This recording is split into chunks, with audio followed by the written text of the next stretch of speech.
Hey, Seville, welcome to That Will Never Work. I have been so excited about actually having this call with you.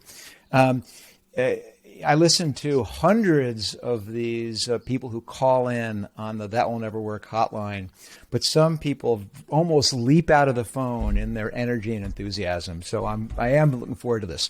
I think the best way to start it off is for you to maybe tell me a little bit about yourself and what you're working on. And then if you can find some natural way to kind of slide into what it is you want to talk about today, we can take it from there.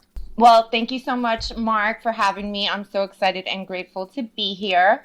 My name is Seville Michelle, and I'm a jewelry designer. I started designing about 12 years ago. And I just had a series of what turns out to be good ideas in terms of trend setting, ideas that really resonated with girls I grew up with, but then also some of the biggest names in music, and it all happened really organically. And then I really had to rally around it to figure out a way to make money from it. So did it happen like really suddenly? Like you were just kind of laboring along for years, and then boom, all of a sudden someone's wearing it on The View or something, and then it takes off? It happened like within a few months of designing. I had this idea. I did this like epaulette thing, and glamour.com did an article on it somehow, and they just cited me as being the inventor of this new concept. And then I was in this really important, in terms of trends, store in New York called Patricia Field. And she's the costume designer of Sex and the City, and she's had a store in New York City since like 1965. And I grew up shopping there in the 90s. And so I just walked in with my idea, and I was like, this is what I'm doing. And she was like, if you change this and change that, we'll carry it. And then it just kept selling out. And then within that same time frame, I was invited to a nightclub because Alicia Keys' stylist was there. Would love it. So I pull up to the club in like 20 minutes from Queens with just, I think I had $20 in my pocket, and I spent it on the cab. Like I had to take the train home. But then I got there, and as soon as I walked up to the table, he was like, "What is that? That is amazing. What is that?" And he ordered on site. He ordered 12 of them, a dozen. So I had a week, and he was paying for them. So I had a week to make 12 unique, different epaulettes. And then like 2 weeks later, she was in Brazil on stage in front of the world in my stuff. And I was like, I just made that on my couch. Like I labored, I hand sewed that. And I don't have experience as a designer. I always had discretionary taste, but I never had, I dropped out of high school. I went to community college. It wasn't like it was all going to happen for her. It wasn't like that. So I just, I was always really responsible when I met with opportunities, and I treated them with respect, and not always with all the tools I needed, like headphones and things like that, but I do all my own stunts. So I have to always rely on myself. And as I grow, it will be easier. All throughout that is one of many stories of like how my stuff ended up on some of the biggest names in music. And it wasn't because I knew anybody, and it wasn't because anybody was like, I knew the stylist who knew somebody, but my work was good, is what I'm saying. Right. It was good, and it resonated, and it made sense, and it wasn't silly. And I think it's hard to do that in fashion. It's hard to have a voice and to make something that's well made and beautiful. So, how long ago was the Alicia Keys moment? So that was 12 years ago. And then she's been a supporter ever since. She follows me on social media, and she always, I don't know, maybe 100 pictures of her, and, the same pairs that she's had for years. Major celebrities like her get lots of stuff from lots of people. So for her to have them on in Berlin and then be in Manhattan in the same pair 5 months later, that's something. Yeah. So yeah, that's cool. And I'm like, wow, I made those on my couch. So as time went on, and I was also styling to help kind of pay the bills, and costume designing for film and television. And then during the pandemic, there was no work, so I really Wait, honed wait, in. wait, wait, wait, wait, wait, wait, wait. Years have gone So by, right? no, wait a minute. So you have this breakthrough moment. 8 or 9 years go by, and you're still like having to hustle Yes. by having other. I Hmm. pictured that by now you'd be like have your own gallery on the Upper East Side, and you would have a whole atelier. You wouldn't even have a workshop. You'd have an atelier where you had Yeah. 40 or 50 people all where you went in and went, no, no, no, no, no, that is all wrong. No, it didn't work like that. It's still you on your couch. No, it didn't work like that. And I'll tell you why. I'll tell you why it didn't work like that. Because I entered design as a way to heal from extreme trauma. I had gone through something that was super sad, and I read a book called The Knitting Circle, and it was all about healing through being creative. So my mission wasn't ever really, well, now it is, because now now I'm making money. Now I'm like, oh, what are we eating? I'll have two. But for a long time, it wasn't, because I was so focused on trying to figure out what happened to me and why it happened to me. And I was still, very much in touch with, while thinking that and contemplating that, I was still designing and making really good stuff that people really connected with on an emotional level. So after I did the epaulettes, I introduced the world to. So there are these iconic earrings that all girls in New York and major cities grew up wearing, and smaller towns too, called door knocker earrings. And they're the big earrings that Salt and Pepper, Queen Latifah wore in like the 80s and the 90s. And I took those, I grew up wearing them, and I took those and I wrapped those in Italian leather. And that was a whole other wave of Beyonce, Rihanna, Nicki Minaj collections. I sold many collections to them, and it was astounding. And I was coming out of this horrible event, and I was so sad, and it just kept healing me little by little, like all of the happiness that was surrounding me. And and then my mom passed away. I stopped working for 9 months. I took care of her and held her, and I was there for her. And then I came back to designing, and I continued doing that, but I would go kind of in and out of it. And I would style, and I never really focused on it the way that I am now. And I feel like when I really healed from all that trauma, that's when I really started making money, because there was this distraction of sadness, and you can't really be successful if you have distractions like that. So Wow, what a story! And so now you're. Are you still in the old neighborhood? Are you still? I'm calling you from the apartment I grew up in. but but I'm just in New York for a brief minute. I live actually in West Hollywood. In where? But in West Hollywood. Oh, good for you. All right. Yeah. I been living by coastal for like 3 years, but I'm mostly there, and I love being there, and that's where I love to be. Yeah, that's fantastic. Yeah, and so okay, so now you've got a jewelry business. So tell me about how this jewelry business is set up. Like, Yeah. how do you sell? Who do you sell to? Yeah. So I'm in about 20 stores now. I have a showroom, I have representation, which is amazing. I love my sales rep, and I have a e-commerce business, and I my conversion rate, I know my convert is 3%. And if you would have asked me that like a year ago, I'd be like, what?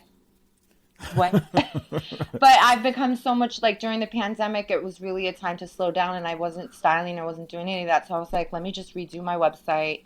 Let me make it so that I know who visits and when they visit and when they buy. And I do ads now. I can track the sales. I know. And the ads really helped support my business. And and that's been amazing. So you're probably going to yell at me, but I still hand make everything. Isn't that crazy? I do get, mm, mm. I'm reserving judgment. I'm sitting here. I'm gonna get Okay. I'll get the whole picture, and Okay, then I'll yeah, be I want ready you to to. yell at me if I need to be yelled at, because I learn. I just need to I feel like, Oh, you know. I'm not afraid to tell you if I think you're Okay. doing something stupid. I'm just trying to take it all in so far. Okay, thank you so So, much. so you're making everything Um, yourself. yes. How much of your business, dollar wise, comes from your wholesale business, or whatever? In other words, selling it through other people's stores versus selling it online yourself? So I would say 20% of my business come from wholesale. 20, I think. And 20, 80% from your maybe website? 20, 80% from my website. I make well my bread and butter from my website. Pay my rent, my bills, my cell phone, everything. Wow. I don't have to do anything else. I don't have to style. I don't have to do another thing. I could just make jewelry and mind my business and make money. So the having it in the other people's stores, what's the purpose of that? Is that just so it gets seen, so it gets picked up, or So I only just started with the showroom 3 months ago. So they've okay. only had an opportunity to get me in. They've been to market twice. Um, One was last week, and then 3 months ago or 2 months ago. So they haven't really had an opportunity to get me into more stores. But 20, it's good because I've never really been in stores, so I've always just made stuff for, I don't know, like around the way girls, and then these amazing women that, are Right. famous. So But what I do you want to what hit that middle America. I want to do, sorry, Mark. I want to do more. I want to design for middle America. So I've been creating more kind of not as trend establishing jewelry, so that I could hit that middle, because I think I have something to say for those girls too. It's all about, my catchphrase is, earrings come in all shapes, colors, and sizes, just like women. Oh, there you go. So yeah, so it appeals to me, just people with stories in their homes, and I make my earrings affordable so that they could, any girl, the same girl that grew up in the building as Alicia Keys on the third floor and Alicia was on the fifth, that same girl could wear those same earrings that Alicia wears for the same price. So, I've met people with big ideas, and they're like, you should be luxury. And I don't really have an interest in being luxury. That doesn't relate to me. So I want to design for girls like me. So what can I do to help you? So my question for you would be, in order for me to scale, obviously I can't hand make everything anymore. I need to be able to identify either partners that can help make that happen, or identify manufacturing, whether it be here in the US or overseas. And if there is any thing I should know about in terms of agreements to protect my intellectual property, because even just today I went to the social media and I see someone's like copying some idea. It's off the hook how much I'm copied, and it's so what do I do to protect myself when I do production, or how can I identify good partners and orders, in that vein? So I'm going to answer it in a different way.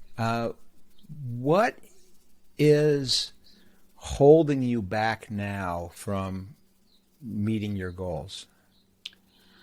I think the scalability, if that's a word, like being able to, In other uh, words, you could sell more if you could make more. yes, I could. To what degree is the pricing the key to you being able to get your brand more ubiquitous in Middle America? Mm, to what degree is the Do you have, in pricing? other words, it only everything has to be below. I can't. Listen, the ones that I sell here in the gallery in West Hollywood, they sell for $300. Because they cost me $150 to make. I can't do that. I have to be able to make them for 30 or for 3 or for 30 cents. Is that part of the problem? No, it's just finding the partners that don't want to charge an arm and a leg.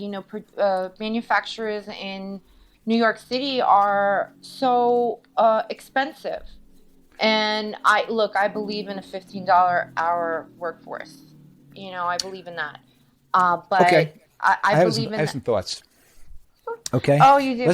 Okay. They're all tied it's all tied together. Yeah. And I could go, first of all, I think what you're doing is fantastic. I love your motivations. I love the fact that this happened organically. You're so lucky because you have this kind of talent, which the designs seem to spring out of you, and they resonate with people. And that's just a wonderful thing. And now you're going, how do I harness this in the right way? I love that problem. I don't think you can ever stop somebody from copying your designs. I think that people have been copying designs ever since someone scratched a little mastodon drawing on the wall of a cave. And then someone the next cave over goes, I like the way he used those sticks for legs. I'm going to use that. It's just the nature of art. It's especially the nature of fashion. It's an incredibly copy, imitation, paying homage, is what you'd say if you worked in the atelier, type of business. So that's not the way that you protect yourself. The way that you, and the way that almost every innovative brand protects themselves is with their brand. That people, when they wear something, and you can tell by looking at me, this is not something that I'm personally an expert at that. But when people wear a brand, God, I know where to go with this one. When people wear a brand, there's a combination of what it looks like or what it does, but that's only a small piece of it. The rest of it is, what does it say about them? And that comes from who made it. And one of the things which is so completely ununderstandable to me is why someone would walk around carrying a handbag covered with giant Gucci symbols, except to trumpet to the world like, look at me, I can afford a Gucci handbag. It's a bizarre thing. Right.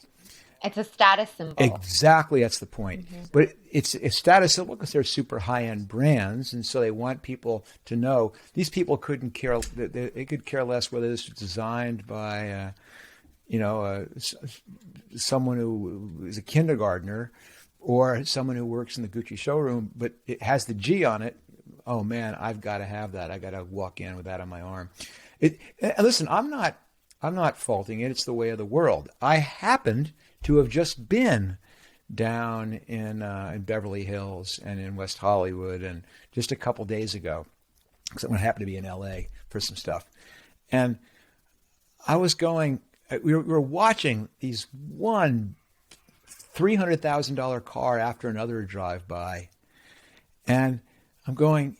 I don't see any Teslas here. That Tesla is the most popular luxury car brand in the world right now. Well, I don't see any of them. And then we all kind of realize it's because they don't look like they're expensive enough. They don't say the right thing. Gaudy. They don't. Yeah, they're just don't. You pull up in your Maserati. I guess it says something. I'm not going to say what it says. It says something about you. I'm totally driving away my ultra high net worth. No, that's okay. I don't. But, I'm not. Look, I'm not a consumer myself, and I don't buy into that world. And I don't even sell that world. Like, I don't even want to sell that world. I don't want to be luxury. It's not who I am. You don't need to be luxury, but you need to be who you are. And the way you protect yourself is through the brand, which is that people know that this is a Seville Michelle, and because of that, they want to wear it. That's what separates it from the knockoffs that will inevitably flood in after an innovator like yourself introduces something. And you have two ways to defend yourself. And again, this is the way of the world. One is you can never rest on your laurels. I'm sorry. No. You have to continue to innovate. You have to continue to come up with new ideas and great ideas. But you're fortunate. You have something that all those imitators don't have, which is the ability to come out with something that you intuitively know other people are going to like because you see it. And you just have to keep doing that. But you also have to make sure that you're communicating that this is all Seville Michelle stuff, and that is special. There is something to that. And people have done that very, very successfully, created very, very strong brands in Middle America. And it's the exact reason why Martha Stewart has a big line at Kmart.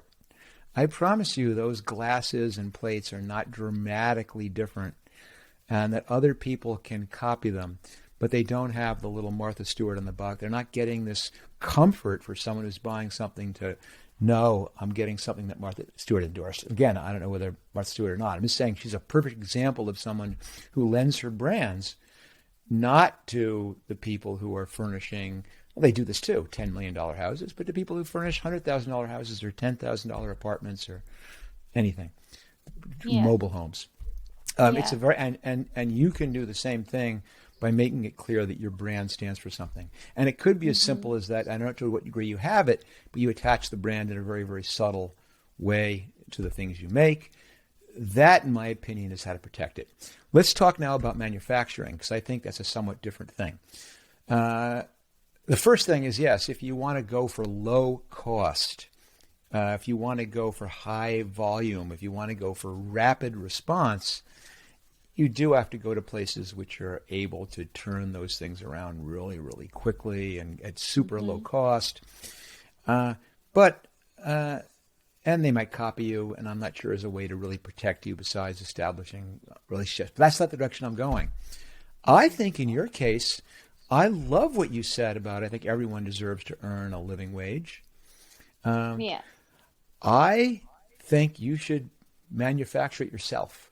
When I say yourself, I don't mean you on the couch. A team.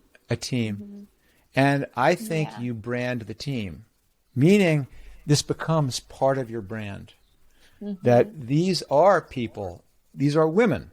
These are women of all colors and shapes and sizes, or whatever your phrase was. Yeah, earrings come in all shapes, colors, and sizes. Yeah, and I think that it's another one of your ways of paying back and saying, I'm not taking the manufacture of this and sending this to Vietnam. No, I don't believe in that. It doesn't resonate with me. Correct. And I feel like if you had said, no, the key is these things that cost me $20 to make, I have to make for 20 cents. Yeah, you can't do that here in the United States. But I don't think that's what your brand is. I don't think that you're telling me it's not what it needs to be. And I think that gives you two things. One is it's your ability to manufacture and make things that no one sees until they're out there. It allows you to have control over it, but it also allows you to tell a really, really positive story about where this comes from. And where it comes from is partly the woman who spent 12 years making them on her couch, the woman who didn't finish high school, went to community college, who grew up in Queens. That's where this jewelry comes from and is now being worn on a lot of these incredibly famous singers who also, a lot of them came from similar backgrounds as you. But that's where it comes from in one sense, but it also comes from these places being made by people who share those same values and those same backgrounds and those same belief about what the role of your jewelry is in the world. I think it's just a really kind of neat way to tie it all together. So there's your quick answer. Make it yourself. I gave exactly I had a podcast come out a while ago, a woman who was making a little device, and she goes, in order to make this at the scale, that conversation was different. I goes, you have to do this internationally if you want the scale. To her, I also said make it in the United States, but for a different reason. For there, it was the ability to quickly tweaking Yes. In other words, if all of a sudden you do it in China and things come back and you go, oh, now I'm going to totally mangle this. You go, oh my God, the hoops are not exactly right. Changing it's a pain in the butt. It's very easy, though, if you get one, you go, oh no, I don't like it with this finish on it. It's one I do phone it right call. there. Yeah, that's what I love. I love the ability to be able to change gears or make more of something because it's working. And you think sometimes like my bestsellers, I'm like, really? Really, guys? That's what you like so much? It's not even, I wore my necklace for you today, Mark, because I don't even wear jewelry. I'm so, I, I feel like a blank canvas most of the time. I feel more like an artist than I do a designer, but I'm feeling the shoes now. I feel it. I'm a business person, and I really never was. but listen, being a business person is a game for some people who love the game of being a business person. And Mm. I put myself in that category, in that the Mm-hmm. companies I start don't stem from this deep belief that I have to change the way people rent movies. It just becomes, I thought that was a fascinating problem to do something better. But the next Yeah. one was data analytics, and the one before that, was quality assurance software. So for me, yes, business is a puzzle. It's but for a lot of people, it's just becoming better at Mm-hmm. getting your vision out into the world more effectively. Yes. Uh, Yes. and which is an entirely honorable thing to do.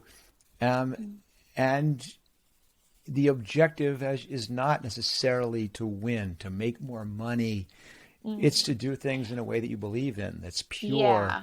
that you can be proud of. Mm-hmm. And as you scale, it's fine. Listen, some of the money will go toward being able to have a slightly more comfortable life for yourself, but part of it goes toward A, increasing the ability for more women to have access to feeling the way your jewelry makes them feel. Yes. Part of it goes to letting the Mm-hmm. people who are helping to make the jewelry have a job doing something creative with their hands rather Yeah. than working in an Amazon fulfillment warehouse. I Yeah. mean, you're doing a lot of good for the world by trying to Mm. do something good for your business. It's so sad out there sometimes. It's so sad. People are so sad. So I do jewelry for healing. I do like classes, and when I got to LA, I was like, I really want to get down with the LA Public Library because I like that. I like what they do. I like them. So I auditioned, it's called an audition, but you as a performer it's called a performer, but it's not really like a performer. Where you go in, when you go to like the library and it says like learn how to make origami or Right, learn right, how to, right. I got picked out of 100 people who applied. It was only one of six, and I got picked to teach people how to make jewelry. Fantastic. And then COVID hit. And I was getting booked 74 locations in LA. So all locations, and it was part of, my business. So I'm making jewelry, and then on Wednesdays and Thursdays I'm booked over here, and I have to go to Santa Monica Library and go do a jewelry class for an hour with them. And I was getting paid, and it was amazing. And then COVID hit, and then I lost that. But it really created a world for myself that is filled with variations of what I do as a person to make money. And it's So all here's very, another twist yeah. to that. I mean, you may have already be doing this, but obviously, right now, I was delighted to hear 80% of your revenue is coming in direct. I Hmm. really love your fluency with conversion rate. Hmm. Uh, and other beginning to learn some of the metrics of how to really evaluate how well you're doing in an e-commerce business. But one of the really powerful ways to accelerate a business, besides buying advertising, even more powerful way is content marketing, What's which is that? Content marketing.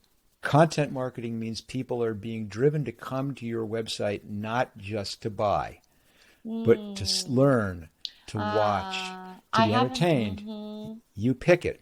So here I'm going, Hmm. here's this woman who all of a sudden has thought through what's the best way to teach jewelry making.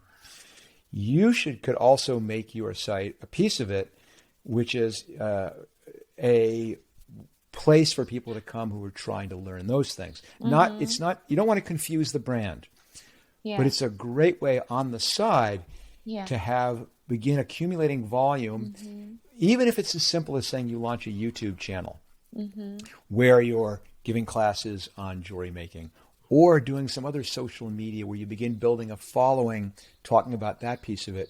But it all translates over because it's all being referred over. It's accentuating your brand. It's making them more familiar with the name Seville Michelle. Yeah. It's cementing how they feel and think about your product. And then, even better, they click over to the website and lo and behold, hey, I can actually buy the stuff that I saw her making. Yeah, it's a nice way to kind of complete the circle. That's content marketing. It's very, very, very powerful because largely it's very leveraged. The cost to produce one video, which is zero or almost zero, it costs the same whether 10 people watch it or 100 people watch it or 1,000 or 10,000. And it's a very, very cost-effective way of generating traffic for your website. Yeah, I think I do need to do that. And thank you so much for that. I've never been comfortable being like a public person. I've always felt more like an artist, and I do things and then people wear my stuff and it's amazing. But I've always had like this kind of like mysterious mystique kind of thing about me, and I don't know if it's because of where I'm from, and I don't know, but I've never, and I guess I'm good to be, like I'm okay on camera. So like, I probably should do it, but I love the one-on-one, like the stuff with the library, and it's like me and 25 people and we're like making stuff with broken jewelry. I bring broken jewelry in and we remake it with sometimes no tools because I want them to challenge their, it's a cognitive activity, figuring out how to make something with limited tools. So this is a perfect way for me to bring this all full circle. Yeah. If you remember, almost the very, very first thing I said when we started the conversation was that I was really eager to speak to you because when I listened to your recorded message, the energy just jumped out of the phone at me. So you said I should tell you when you're full of crap about something. You are totally full of crap that you do not have the ability to be a front person to communicate effectively. The camera is one person. That's one person that a million people can look at simultaneously. You'll do great at it. And if you can learn to harness that, it's just one more tool you can have in your arsenal to make sure that you accomplish all the things you want for your brand and your life and other people's lives. Yeah. Well, Ms. Seville, this was fantastic. Really, really interesting hearing your story. I hope some of the things I said actually resonated or even really better powerful. helped. Really powerful. Good. And I just want to say one thing. My mom, her name was Maria Magdalena, and I remember years ago, she's like, oh, I got Netflix. I'm like, Mommy, what is that? She's like, oh, look. She showed me the envelope.